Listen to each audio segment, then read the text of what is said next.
ये है रेचल, जो 2006 से 2009 तक यूएस नेवी की सोल्जर थी। इस दौरान इनके साथ मल्टीपल टाइम रेप होता है। एनसीआरबी का एक डेटा भी ले तो इंडिया में हर दिन 87 रेप केसेस रजिस्टर्ड होता है। And you might be shocked, क्योंकि एक रिसर्च कहती है कि 96% केसेस में रेपिस्ट या तो लड़की का बॉयफ्रेंड होता है, या फिर कोई रिलेटिव होता है, या पड़ोसी होता है, या कोई क्लासमेट होता है। All we exactly know what happened with Junko Furuta. Junko Furuta के साथ कम से कम 400 लोगों ने रेप किया और उनको करीब 1 महीने तक टॉर्चर किया गया था। आप सब जान के हैरान होंगे कि इंसानों ने कुत्ता, बिल्ली, गाय, भैंस, घोड़ा और यहाँ तक कि कोमेटो ड्रैगन के साथ भी रेप किया है। तो आज के इस वीडियो में हम रेपिस्ट को डिकोड करेंगे और जानने की कोशिश करेंगे कि what rapist exactly think before he rape someone.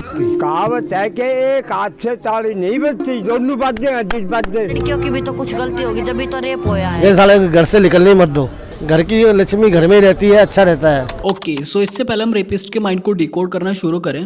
यदि आपके पास हेडफोन्स है, प्लीज यूज इट, प्लीज, क्योंकि अगले 7 से 9 मिनट के बीच में हम काफी सारे सेंसिटिव टॉपिक्स पर बात करेंगे। So as soon as I start, please use headphones, please. किसी भी देश या सोसाइटी में 6 टाइप के रेपिस्ट होते हैं: power assertive, anger retaliation, opportunistic rapist, juvenile rapist, sadistic rapist and women offenders.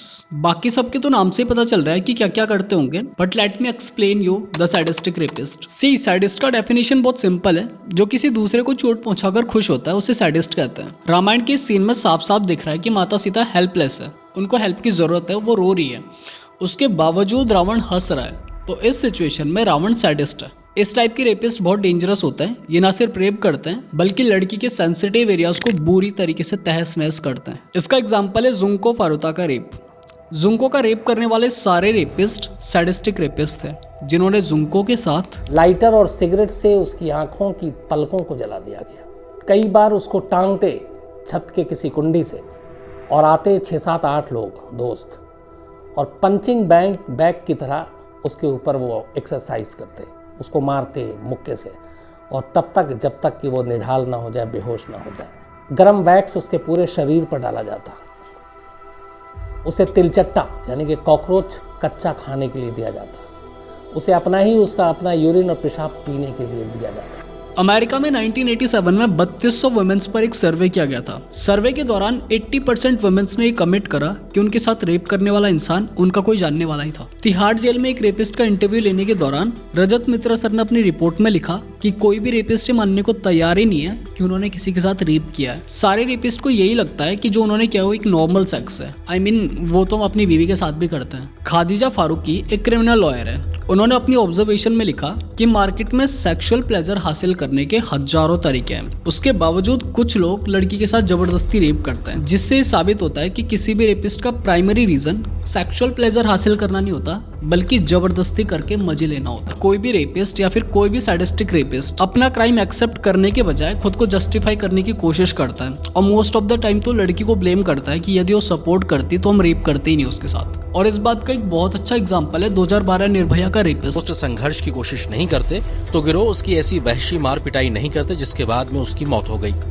Tihar jail gate number 5 के सुपरिटेंडेंट हरीश का ये मानना है कि बहुत सारे रेपिस्ट आपस में ऐसी कॉन्वर्सेशन करते हैं कि जेल से बाहर निकलने के बाद वो फिर से किसी का रेप करेंगे। एक रिसर्च में देखा गया है कि रेप के दौरान रेपिस्ट का ये मानना होता है कि जब जब लड़की नो कहती है, इसका मतलब एक्चुअली में यस कहना चाहता है। एंटोनिया एबे एक रेपिस्ट का इंटरव्यू ले रहे थे। इंटरव्यू के दौरान रेपिस्ट कहता है कि लड़की का काम ही है ना बोलना, ये लड़कों की जिम्मेदारी है उसका ना को हाँ में कन्वर्ट करना। वही रेपिस्ट उसी कॉन्वर्सेशन में आगे कहता है कि रेप करने से ना सिर्फ सेक्सुअल प्लेजर हासिल होता है, बल्कि रेप करने के दौरान पावरफुल और एक्साइटमेंट वाली फीलिंग आती है। शेरी हैबी अपनी रिसर्च में कहती है कि womens are inferior to men in some cultures, और ये बात बिल्कुल सच है, क्योंकि अगर ऐसा नहीं होता तो इजिप्ट की एक लेडी है साफा, उनके साथ उसके हस्बैंड ने हनीमून की रात को पीरियड्स होने के बावजूद जबरदस्ती रेप किया था। रही हैं और 34 साल की साफा की सुहागरात पर उनके पति ने उनके साथ बलात्कार किया। इस यौन हमले से उनके गुप्तांग, कलाई और चेहरे पर चोट आई। अब देखिए, रेप करने के मोटिव सबके अलग अलग होते हैं। ब्राउन मिलर कहती है कि अमेरिका में कुछ लोग इसलिए रेप करते हैं ताकि अपने दोस्तों को लड़के बता पाएं कि उन्होंने वर्जिनिटी खो दी है। हालांकि गल्फ कंट्रीज में इसलिए रेप होता है ताकि मेल ये दिखा पाए कि अभी भी सोसाइटी मेल डोमिनेटिंग है, यहाँ पे फीमेल को हमेशा दबा के रखा जाएगा। और इंडिया में रेप करने का मोटिव थोड़ा सा अलग होता है बाकी कंट्रीज के मुकाबले। इंडिया के रेपिस्ट का ही मानना होता है कि अगर लड़की रात को घर से बाहर नहीं निकली होती तो उसका रेप नहीं होता। क्योंकि लड़कियां आवारा फन में घूमती रहती है सड़कों पर। लड़कियों को बाहर नहीं निकलना चाहिए, जब कोई काम हो तभी निकलना। अगर लड़की ने छोटे कपड़े नहीं पहने होते तो हम उसका रेप नहीं करते। पूरा खुला रहेगा तो बलात्कार ही होना है, हर किसी का मूड खराब होगा। अंग प्रदर्शन होएगा तो भैया अच्छे का दिल मचल जाता। वो लड़की नॉर्थ ईस्ट से थी ना, इसलिए हमने उसका रेप कर दिया। नॉर्थ ईस्ट की लड़कियां तो वैसे भी पब्लिक प्रॉपर्टी होती है ना। ऐसी लड़कियों के साथ ना ऐसा ही होता है। ऐसी लड़कियों का नाम पता है क्या बुलाया जाता है इनको? अच्छा, लड़की ना ऑटो में रात को अकेले जा रही थी तो हमने रेप कर दिया। वो लड़की तो लड़कों के साथ डांस कर रही थी पार्टी में, तो पार्टी के बाद हमने रेप कर दिया। सिर्फ यही नहीं है, इसके अलावा हजारों ऐसे और रीजंस हैं जो rapist as a excuse present करते हैं कोर्ट रूम के अंदर जज साहब के सामने। अच्छा, इंटरेस्टिंग बात बताएं, हमारे यहाँ नवरात्रों में लड़कियों की पूजा की जाती है और वही 12 साल की बच्ची जब चिल्ला कर सबसे हेल्प मांगती है तो सारे लोग अपने दरवाजे बंद कर देते हैं। ये एक फैक्ट है कि रेसिस्ट और रेपिस्ट में ज्यादा फर्क नहीं होता। एक रेसिस्ट लड़की को पब्लिक प्रॉपर्टी समझता है और वही रेसिस्ट उसी लड़की को पब्लिक प्रॉपर्टी समझ के रेप करता है और वो रेपिस्ट बनता है। अच्छा, मैरिटल रेप भी काफी ज्यादा होता है तो इसके ऊपर भी थोड़ी बात करते हैं। देखिए, इंडियंस की जो नॉर्मल सोच है ना, वो मैरिटल रेप को रेप कंसिडर करते ही नहीं है। तो शादी होती किस लिए? अच्छा, सेक्स के लिए। तो और आदमी और औरत मिलते क्यों? इसीलिए तो, और क्या। बाकी हम इतनी औरतें पड़ी हैं, कौन करते? इनफैक्ट हमारे आईपीसी के सेक्शंस भी कहते हैं कि अगर लड़की की एज 18 साल से ज्यादा है तो उसके साथ अगर शादी के बाद किसी टाइप का कोई सेक्सुअल हैरेसमेंट होता है तो उसको रेप कंसिडर नहीं किया जाएगा। लेकिन 2022 में दिल्ली हाईकोर्ट ने एक केस का फैसला सुनाते हुए कहा, it would be unfortunate if a married woman plea for a justice went unanswered। और ऑनरेबल जस्टिस राजीव शक्दर ने आईपीसी के सेक्शंस में इंप्रूवमेंट की बात की। 2015-16 में 6,37,000 वुमेन्स पर एक सर्वे किया गया। उस सर्वे के दौरान हर 3 में से एक वुमेन ने एडमिट किया कि उनके साथ शादी के बाद एक्चुअली में सेक्सुअल हैरेसमेंट हुआ था।